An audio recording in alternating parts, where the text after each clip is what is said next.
It's Father's Day, right? I want to start off with a quote. And I think this has encapsulates a lot about the importance of fathers in the home and being involved in their children's life. This quote, as you guys probably heard it, hard times create strong men. Strong men create good times. Good times create weak men, and weak men create hard times. It's a cycle. And I firmly believe that this is connected directly to whether or not we have a crisis of fatherlessness. Because how do you get weak men?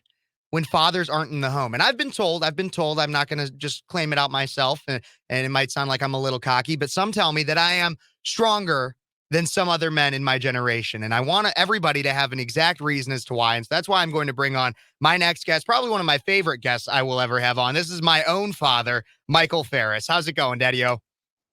Good afternoon, Kevin. So I just wanted to bring you on and talk all about just being a dad, because obviously, thank God at this point in my life, I am not currently a father. And so I figured you could give some insight, because nobody's really an expert at being a parent. But I figured you could give the listeners some insight as to where I came from. What are your thoughts on being a dad? We're going to start off simply. What is being a father to you? What does that mean to you? Oh man, first of all, I can never be as hyped up as you are. It's a Sunday afternoon, so I may be a little slow at this, but first of all, it's different for every kid, okay? And the second thing is we got a great mother here too, so I do a lot of satisfying as well as collaborating with her on what goes on. But to be a dad is to be there for support, is to be there for, and that then support can be defined in a lot of different ways, whether that be emotional, mental, or financial as well too. Somebody to go to when they're not getting the answer from mom they want, to see how well they, someone to be there, and as a safety net for some things, and it could be financial, it could be emotional as well too. And I guess it's always knowing that there's a home to come to where they were, appreciated and loved, and they'll always want to come back to, because time will go on. So I don't know. It changes as the kids gets older. The reason for being a dad, 20 years for you ago from where you're at today is two different things. You're still ornery and and can be stubborn in their own way. You've never changed there. But anyway, it's a long answer to a nice short question. What I think as of right now, sitting in the backyard of my home. Yeah, I was gonna ask. So obviously, I mean, like we don't live in the same house really anymore. So what are you doing for your Father's Day? How are you enjoying it? Well, it was more just being able to play out in the backyard. I got Mom bought all these flowers yesterday, so Mhm. as you know, when I travel, I won't be here all, sometime, and I can't get those things planted. So I got to get them done now. And she must have bought like 30 different plants. Uh, so I'm planning those things to get those things done. And I think we've going for a bike ride uh, through this area anyway, and then come back. We'll cook on the grill and just kind of sit out on the deck. It'll, Absolutely. And so for everybody who doesn't know, I want people to get to know me a little bit, and the best way to get to know me is to talk to somebody that has been with me since the beginning. So you could say something like that. But you raised both me. I'm a dude, and I have two sisters. What would you say is the difference between raising a boy versus raising girls? And don't get too into the details of what a bad kid I was. oh, well, then it'll be a short answer.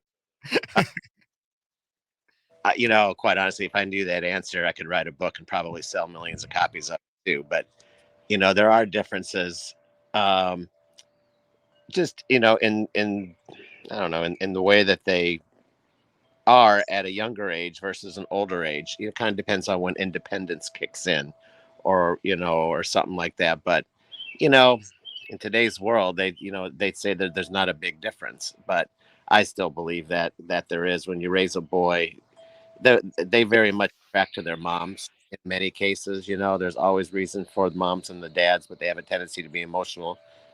And the girls, of course, they love their dad because he'll give them anything just by a smile, and and they get in more arguments with moms. And that's just my experience. I'm not saying that is true anywhere else, but it certainly is here. Totally get that one. Because I know I lived it with you. But I wanna ask too, because a lot of people ask me, like I get the question, I get this question all the time. I get asked like, how did you get so political, Kevin? Like you were all into this politics stuff, like your parents must be in it, right? You must be. Tell the viewers and the listeners a little bit more about the how I was raised with, I mean, with no politics really, and somehow came through it. Well, first of all, I'm not going to say there's no politics. It's just, we have our own views on politics and the way that we communicate it here. So I'm not, I don't want to say with no, that's not fair. Mhm.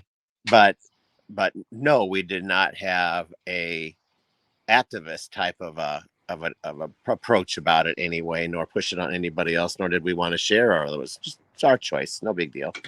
Um, so, and that hasn't changed from the time you were born in any way. So you going off to school is really kind of fun where you started finding your independence and something that you had a passion for anyway, and a passion enough to start a few things, start a campaign down there, start a new club within the university. That's admirable to do, considering, as you said, a veiled politics approach Mhm. here at the Phares home of you growing up, if that's fair to say. Absolutely. And I just want everybody to know because like if people can't believe it, like you're on the radio, you have a YouTube channel, you do all this stuff in politics and we really didn't, I mean, it wasn't until maybe high school that we as a family started talking about politics a little bit more once Kelly got her job, and everything like that. So I wanted everybody to know I'm not blowing smoke up their butt when I say I was not raised in a super political family or anything like that. Dad, a little bit more. I want to talk about in the role of being a father. What from your experience as a son, and then transitioning into the role of a father, what kinds of things did you learn as a son or what kinds of things would you wish you have known when you were becoming a father in terms of the role of becoming a father? I hope that made sense. Before I answer that, I mean, all these politicians and people of influence you speak to and interview along, are these questions as hard for them too? As, I mean, these are so philosophical. Well, they have a lot more media prep than you do, Dad. So Yeah, I guess so. Yeah. Hey, Dad, can you be on the radio in 30 minutes? Uh, well, what does it mean to be a dad? yeah, basically. And what like if you had advice for yourself when you were becoming a Oh, dad, something you wish you had told yourself? oh, what'd you say? My Uh, mom influencing him right now, whispering. well, and she's always got good things, um, how financially expensive they are. I ask this deep question, and you go, "It's about money." And well, it is. It is kind of funny in that respect. But um, my father died pretty early too, so I never got to really know him other than me growing up, and just to the point before I even had kids or anything too. Um, but it's at least being there for the kids and showing support for what they really want to do, and at least being somewhat involved in what they're doing and what their passion is, whether you agree with it or not. And that was true for all the kids. But again, there's no. I've heard this on some movie somewhere, but there's no instruction to get with the first kid that comes along. And so you kind of have to see what's right for your family and for your kids, and just live by the values that you grew up with or grew into, for that matter as well too. I don't know. That's it, Cav. It's all the best I can do with that I question. get it. No, I get it. I get it. We'll get some low balls here as we end out this segment. I want to ask simply, what is your favorite part of being a dad? Oh, well, that's easy. When we all come together as a family now that everybody's growing up, that's hands down. And then all of us do a shot of Jaeger at the same time. Those things those are great. Yeah, that's a big family tradition for us, for everybody. We do shots of Jaeger on holidays. It's the way we wake up in the morning. Um, we have a lot of Well, fun with that. Well, what would you say is the most challenging part of being a father?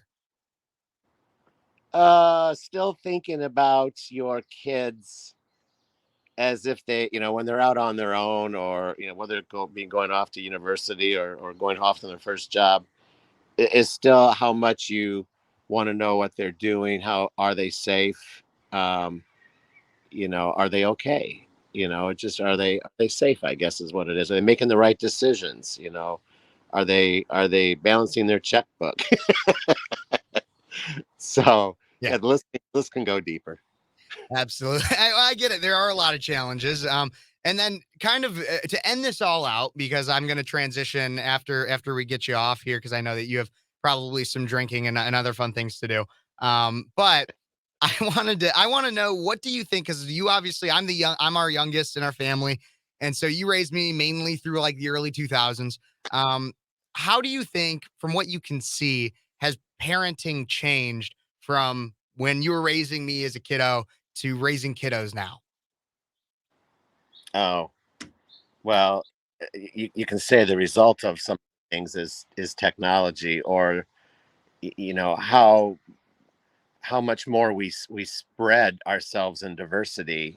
And those are things that you didn't have to be aware of 20 years ago, starting to raise our age children, even almost 30 years ago for our age children, or banning books. It's kind of like there was no book banning going on at that time. And and the way that we managed ourselves in schools, and the education that you could get out of public education in most places anyway. So those are all things to think about when you're raising a kid. Is what kind of education are they getting? Does it go with the values that we have? Um and is that what we're going to see for the next 12 years early anyway, before they go on to school? I think it's completely changed, and that's both in the rural as well as the urban areas. So yeah, I think it's harder what they get exposed to at such early ages. And we've been saying that for a long time, but it just keeps getting shorter. Yep, and that's why I was saying, even in our last hour with David and in the show previous. I mean, you really got to be on top of it as a parent nowadays. Like, you gotta be ready to go to bat for your kids. You can't trust the institutions nearly as much as I feel like you used to be able to. Or other people, or other people have. Absolutely. Well, Dad, thank you so much for joining me today. Happy Father's Day. I love you. Thank you, son. Love you too. Have a good afternoon. Yep. Have fun. And somebody said in the comment section, Dad looks like he needs a beer. So go grab yourself a beer. Just make sure it's Yeah, not a Bud Light. Okay. thank you, sir. Okay. Love you, Dad. Talk to you later. Bye. Bye, Kev. Bye. Well, everybody, that was my own dad. Everybody, if you're just tuning in, this is Speechless. I'm your host, Kev Ferris. And I figured, you know what? It is Father's Day. I should bring on my dad to talk to him. And he just gave some fun insight as to who I was kind of a little bit as a kid, how I mean, no one is an expert at being a father. No one knows exactly the right way to do it.